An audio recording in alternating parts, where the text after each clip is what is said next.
ராமேஸ்வரம் கோயிலை சுற்றியிருக்கக்கூடிய சாலையோர ஆக்கிரமிப்புகளை அகற்றம் செய்த நிலையில் எதிர்ப்பு தெரிவித்து போராட்டத்தில் ஈடுபட்ட சாலையோர வியாபாரிகளை போலீசார் கைது செய்தனர். குழந்தைகளோடு போராட்ட களத்தில் இருந்த பெண்களை இழுத்துச் சென்று கைது செய்ததால் பரபரப்பு ஏற்பட்டிருக்கக்கூடிய நிலையில் இந்த காட்சிகளை முதலில் பார்க்கலாம்.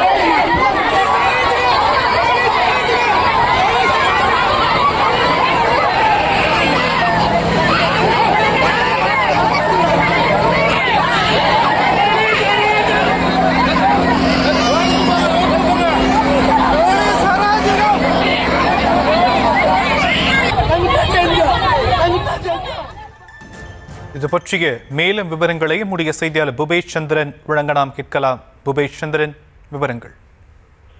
வணக்கம் சாம். பிரசித்தி பெற்ற சுற்றுலா தலமான ராமேஸ்வரம் கோவில் மற்றும் அதனை சுற்றி இருக்கக்கூடிய இடங்களில் அந்த பாசி மற்றும் அலங்கார பொருட்கள் விற்பனை செய்யக்கூடிய சாலையோர வியாபாரிகளை அந்த இடங்களில் விற்பனை செய்யக்கூடாது என கூறி ஆக்கிரமிப்பு ஆற்றும் என்ற பெயரில் அந்த நகராட்சி அதிகாரிகள் அவர்களை அங்கிருந்து அப்புறப்படுத்தினர். இதனை அடுத்து ஆக்கிரமிப்பில் ஈடுபட்டதாக கூறிய அந்த கடந்து செல்ல முற்பட்ட அந்த வியாபாரிகள் நகராட்சி அலுவலகம் முன்பாக தங்களுடைய வாழ்வாதாரத்தை பாதுகாக்க நடவடிக்கை எடுக்க கோரி போராட்டத்தில் ஈடுபட்டனர். அப்போது போராட்டத்தில் ஈடுபட்டவர்களை காவல்துறையினர் கைக்குழந்தை மற்றும் கர்ப்பிணி உள்ளிட்ட பெண்களையும் கூட வலுக்கட்டாயம் இழுத்து கைது செய்த சம்பவமானது பரபரப்பை ஏற்படுத்தி இருக்கிறது.